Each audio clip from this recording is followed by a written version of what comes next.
এখন মন্ত্রী তো মনে করেন ডরে থরথরে কাঁপতাছে, কয় কি ব্যাপার রাজা আমার এই কথা কইলো। রাজা কইতাছে মন্ত্রী রে, কয় আজকে এই রাজ্যে খবর লাগাবি কার নুন চাইতে ছোট, হের লগে আমার মেয়ে বিয়ে দিমু। মন্ত্রী তো মনে করেন দায়িত্বটা পায়ে একেবারে লাগে গেছে গা, যাইতাছে রাস্তা দিয়ে, মানে খালের পাশ দিয়ে যাইতাছে, শীতের দিন বুঝছেন। দেখে এক টুন্ডে খালের মধ্যে মনে করেন ন্যাংটায় নাইমে মাছ ধরতেছে। বলেন কি? এখন শীতের দিন তো এই টুন্ডে টুনটুনি হইলো মনে করেন শীতের শোধনে তলপেটে উঠে রয়েছে। এখন মন্ত্রী তো কয় পাইছি হালারে, এইটাই তো আমার লাগবো এতটুক। এখন হালারে ধরে নিয়েছি, আনার পরে রাজাই তো দেহা চেকমেক করে রাজার পছন্দ হয়ে গেছে গা, বিয়ে শাদী কমপ্লিট। এখন রাজা এবার আর এক পুংটা বাসর ঘরে মনে করেন মেয়ের জামাই যখন যাইবো, ঠিক আছে, ওই হালাই করছে কি বাসর ঘরের টিনের মধ্যে এলো ছেত্রি করছে, দেখবো রাইতে কি হয়।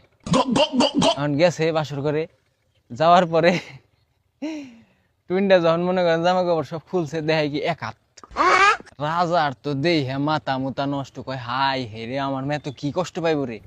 রাজাই তো ছিলেন ডাক দিচ্ছে, টুইনটা তুই বাইরে আয়। টুইনটা তো মনে করেন আইসে তো অবস্থায়। আর পরে রাজাই করছে কি টুইনটা টুনটুনিতে একটা লাল ফিতা বেঁধে দিছে মাথায়। বেঁধে দিয়া কইতেছে, কয় যে মাথায় ফিতা বেঁধে দিলাম লাল ফিতা, ঠিক আছে, এতটুকু দিবি, এর বেশি যদি দেশ তাহলে তোর খবর আছে, তোর মনে করে একেবারে কঠিন লেভেলের একটা শাস্তি হবো। আমার মাফ করে দেন হুজুর। টুইনটা তো মনে করেন হলো নিরীহ পাবলিক, ও ডরাই গেছে গা। এখন জামাই হইলো পরের দিন আবার মনে করেন রাজার মেয়ের কাছে গেছে। রাজাই কিন্তু এই মুহূর্তে মনে করেন এই ছিদ্রিতে দেখতেছেই, ঠিক আছে, রাজাই তো হালাই কঠিন পুংটা, আমার বন্ধু আকাশের চাইতে বেশি পুংটা শালায়।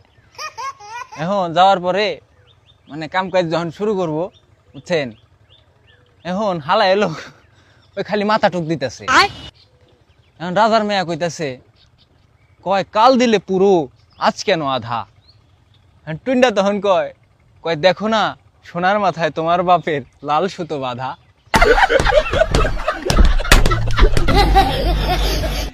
রাজার মেয়ে আবার কয় কয় অমন বাপের মুখে জুতো, তুমি আমারে দেও গুতো। এটা হুই না, রাজা তো মনে করেন বাইরে রাগে গেছে গা। রাজাই কইতাছে, ওরে হরি দেব হরি অমন মেয়ে যাক মরি। ভাই আপনার একটা টুইনটা বন্ধুরে মেনশন দিয়ে যায় যার মাথায় বুঝছেন লাল সুতা বাঁধা দিবার চান।